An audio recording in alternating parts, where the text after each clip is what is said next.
నమస్తే, welcome to our channel. Tirumala Tirupati దేవస్థానాలకు చెందిన ఎస్వి గోశాల అకస్మాత్తుగా ఎందుకు వివాదాల్లో చిక్కుకుంది? గత కొద్ది రోజులుగా వైసీపీ చేస్తున్న రాజకీయ విమర్శలు, దానికి తిరుమల తిరుపతి దేవస్థానం ఇస్తున్న వివరణలు చూస్తుంటే ఈ ప్రశ్న తలెత్తకమానదు. హిందూ ధర్మ పరిరక్షకుడు వైఎస్ జగన్ అంటూ వైసీపీ తన సోషల్ మీడియాలో అకస్మాత్తుగా ప్రచారం ప్రారంభించింది. ఆ తర్వాత 2 రోజులకు ఒక సంచలనాత్మక విషయం వెల్లడి కాబోతున్నట్లు వైసీపీ సోషల్ మీడియా తన అధికారిక హ్యాండిల్స్ లో ప్రచారం చేసింది. ఆ తర్వాత టీటీడీ మాజీ అధ్యక్షుడు భూమన కరుణాకర్ రెడ్డి టీటీడీ ఎస్వి గోశాలలో ఒకేసారి 100 ఆవులు చనిపోయాయని మీడియా సమావేశంలో వెల్లడించడంతో ఆ వివాదం ఆరంభమైంది.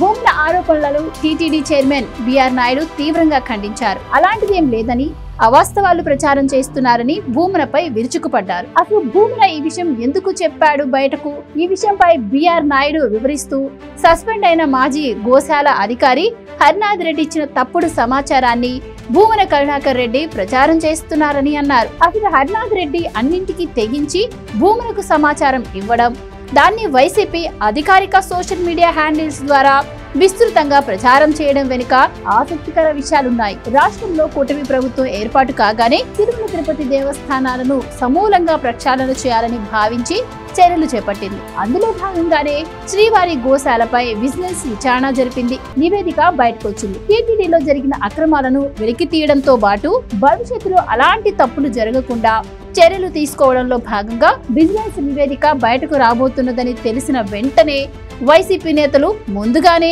గోశాలపై ఆరోపణలు ప్రారంభించారు. 100 ఆవులు చనిపోయినట్లు ప్రచారానికి తెరతీశారు. వైసీపీ సోషల్ మీడియా అంతా ఇలాంటి పోస్టులతోనే నిండిపోయింది. మొగుడిని కొట్టి మొగసాలకి ఎక్కినట్లు టీటీడీలో గత ప్రభుత్వంలో జరిగిన దారుణాలు ఎక్కడ బయటపడతాయో అనే భయంతో ముందుగానే రోడ్డెక్కి కూటమిపై నిందలు వేస్తున్న వైసీపీ నేతల ప్రయత్నాల్లో భాగమే టీటీడీ మాజీ అధ్యక్షుడు భూమన కరుణాకర్ రెడ్డి ఆరోపణలుగా వెల్లడైంది.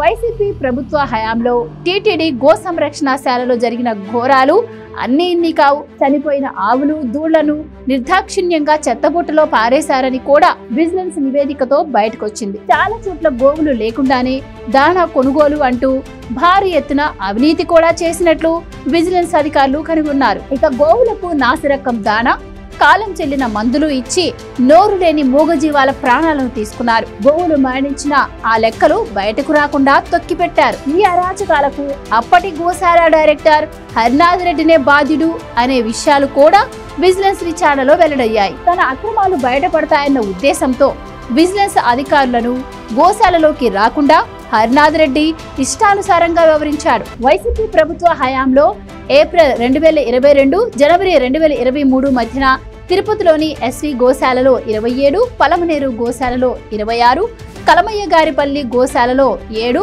మొత్తం కేవలం 10 నెలల వ్యవధిలో 60 ఆవులు, దూళ్లను నిర్లక్ష్యంతో పొట్టనబెట్టుకున్నారని విజిలెన్స్ నివేదిక స్పష్టం చేస్తుంది. గత ప్రభుత్వ హయాంలో తిరుపతిలోని ఎస్వి గోశాలలో ఆరోగ్యకరమైన ఆవులు సైతం వసతులు లేమితో ఇబ్బంది, నిర్లక్ష్యంతో చికిత్స అందక ఎన్నో మూగజీవాలు మృత్యువాత పడ్డాయి. ఎప్పుడు తయారు చేశారు, గడువు ఎప్పటి వరకు ఉంది అనే వివరాలు లేని నాణ్యతాలోపపు దాణా విజిలెన్స్ అధికారుల కళ్ల పడకుండా కుట్రలు చేశారు. విరాళంగా వచ్చిన గోవుల రికార్డులు కూడా సరిగ్గా నిర్వహించలేదు అప్పటి గోశాల డైరెక్టర్ హరినాథ్ రెడ్డి. ఇక తిరుపతి జిల్లా ఎర్రవారిపాలెం మండలం కలమయ్యగారిపల్లెలో ఆవులు లేకున్నా అక్కడి గోశాలలో దానాకు టెండర్లు పిలిచారు. ఎస్వి కమలయ్యగారిపల్లెలోని గోశాలలకు కలిపి పశుగ్రాసం గుత్తేదారుకు 1.78 కోట్లను చెల్లించారు. బయోమెన్యూర్ను ఎన్రిచ్డ్ బయోమెన్యూర్ గా తయారు చేసేందుకు క్యూబ్ బయో ఎనర్జీ అనే సంస్థతో ఆవు పేడ, ఆవు మూత్రం, కరెంటు, యంత్రాలు, నీరు, షెడ్ల వంటివన్నీ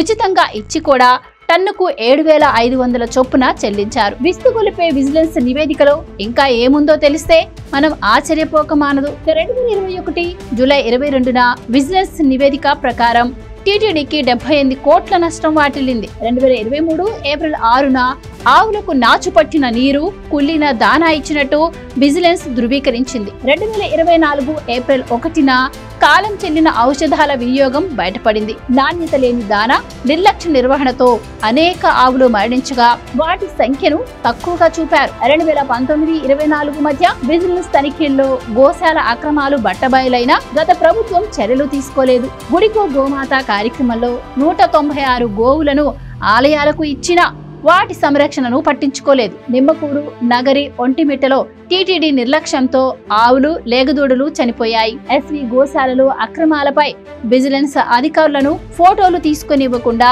డైరెక్టర్ హరినాథ్ రెడ్డి అడ్డుకున్నారు. సాధారణంగా ప్రతి నెల 15 ఆవులు అనారోగ్యం, వృద్ధాప్యం వల్ల చనిపోతే 2024లో మొత్తం 179 ఆవులు మరణించాయి. 2025 జనవరి, మార్చి మధ్య 2700 గోవుల్లో 43 మాత్రమే మృతి చెందాయి. కూటమి ప్రభుత్వం అధికారంలోకి వచ్చిన 3 నెలల్లో ఎస్వి గోశాలలో 59 దూడలు జన్మించాయి.